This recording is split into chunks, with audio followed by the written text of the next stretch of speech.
اللهم صل على محمد وآل محمد وعجل فرجهم. بسم الله الرحمن الرحيم. عن جابر بن عبد الله الأنصاري عن فاطمة الزهراء عليه السلام بنت رسول الله صلى الله عليه وآله وسلم قالت: سمعت فاطمة أنها قال: دخل علي أبي رسول الله في بعض الأيام فقال: السلام عليك يا فاطمة. فقلت: عليك السلام. قال: إني أجد في بدني ضعفا. فقلت له: أعيذك بالله يا عبد من الضعف. فقال: يا فاطمة، ائتيني بالقصاء اليماني فغطيني به. فأتيته به وسرت أنظر إليه وإذا وجهه يتلاءل كأنه البدر في ليلة تمامه وكماله. اللهم صل على محمد وعلى. فما كانت إلا ساعة وإذا بولدي الحسن عليه السلام قد أقبلا وقال: السلام عليك يا أمه. فقلت: وعليك السلام يا قرة عيني وثمرة فؤادي.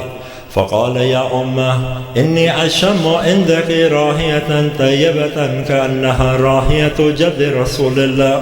فقلت: نعم، إن جدك تحت الكساء. فأقبل الحسن نحو الكساء وقال: السلام عليك يا جده.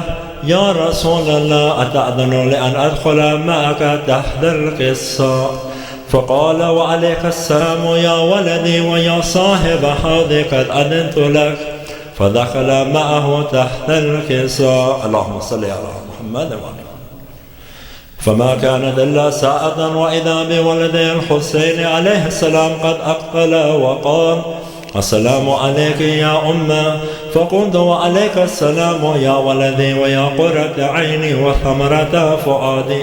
فقال لي: يا أمه، إني أشم عندك راحية طيبة كأنها راحية جد رسول الله. فقلت: نعم، إن جدك وأخك تحت القصاء. فدنا الحسين عليه السلام نحو القصاء وقال: السلام عليك يا جدة. السلام عليك يا من اختاره الله.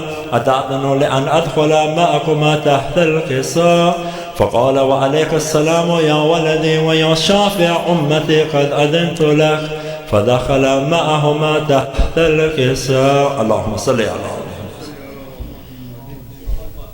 فأقبل عند ذلك أبو الحسن علي بن أبي طالب وقال: السلام عليك يا بنت رسول الله.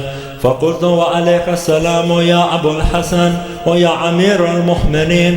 فقال: يا فاطمة، إني أشم عندك راحية طيبة كأنها راحية أخي وابن عم رسول الله.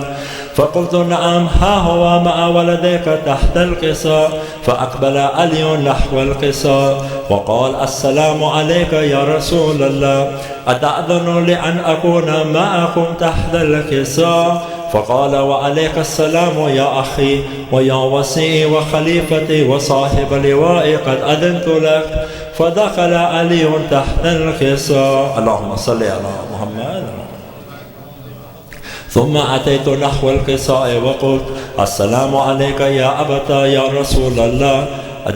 أتأذن لأن أكون معكم تحت القصاء؟ وقال: وعليك السلام يا بنتي ويا بدأتي، قد أذنت لك.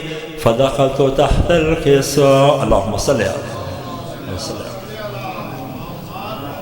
فلما اكتملنا جميعا تحت الكساء، أخذ أبي رسول الله بطرفي الكساء وأمأ بيده اليمنى إلى السماء وقال: اللهم إني هؤلاء أهل بيتي وخاصتي وحمتي، لحمهم لحمي ودمهم دمي، يؤلموني ما يؤلمهم ويأذعني ما يأذنهم. أنا حرب لمن حاربهم وسلم لمن سالمهم وعدو لمن عداءهم ومحب لمن أحبهم. إنهم مني وأنا منهم. فاجعل صلواتك وبركاتك ورحمتك وغفرانك ورضوانك علي وعليهم، وأذهب عنهم الرجس وطهرهم تطهيرا. اللهم صل على. فقال له عز وجل: يا ملائكتي ويا سكان السماوات، إني ما خلقت سماعا مبنيا ولا أرضا مضحيا ولا قمرا منيرا ولا شمسا مضيعا ولا فلكا يدور ولا بحرا يجري ولا فلكا يسري إلا في محبة هؤلاء الخمسة الذين هم تحت الكساء. فقال أمين جبرائيل يا رب ومن تحت الكساء؟ فقال عز وجل هم أهل بيت النبوة ومعدن الرسالة، هم فاطمة وأبوها وبعلها وبنوها. اللهم صل على فقال جبرائيل يا رب أتأذن لأن أهبط إلى الأرض لأكون معهم سادسا؟ فقال له نعم قد أذنت لك. فهبط الأمين جبرائيل وقال السلام عليك يا رسول الله. العلي الأعلى يقرئك السلام ويخصك بالتحية والإكرام ويقول لك وعزتي وجلالي إني ما خلقت سماعا مبنيا ولا أرضا مضحيا ولا قمرا منيرا ولا شمسا مضيعا ولا فلقا يدور ولا بحرا يجري ولا فلقا يسري إلا لأجلكم ومحبتكم، وقد أذن لي أن أدخل معكم فهل تأذن لي يا رسول الله؟ فقال رسول الله وعليك السلام يا أمين وحي الله إنه نعم قد أذنت لك. فدخل جبرائيل معنا تحت الكساء. اللهم صل على محمد. فقال لأبي إن الله قد أوحى إليكم يقول إنما يريد الله ليذهب عنكم الرجس أهل البيت ويطهركم تطهيرا. اللهم صل على فقال علي لأبي يا رسول الله أخبرني ما لجلوسنا هذا تحت الكساء من الفضل عند الله. فقال النبي والذي بعثني بالحق نبيا واصطفاني بالرسالة نجيا ما ذكر خبرنا هذا في محفل من محافل أهل الأرض وفيه جمع من شيعتنا ومحبينا إلا ونزلت عليهم الرحمة وحفت بهم الملائكة واستغفرت لهم إلا أن يتفرقوا. فقال علي عليه السلام إذن والله فزنا وفأذى شيعتنا ورب الكعبة. فقال النبي الثانية يا علي والذي بعثني بالحق نبيا واصطفاني بالرسالة النجية ما ذكر خبرنا هذا في محفل من محافل أهل الأرض وفيه جمع من شيعتنا ومحبينا وفيهم مهموم إلا وفرج الله هما. إلهي أمين. ولا مغموم إلا وخشف الله غما. إلهي أمين. ولا طالب حاجة إلا وكذا له حاجة. إلهي أمين. فقال علي عليه السلام إذن والله فزنا وسعدنا وكذلك شيعتنا فأذوا وسعدوا في الدنيا والآخرة ورب الكعبة. صلوا على محمد وعلى محمد.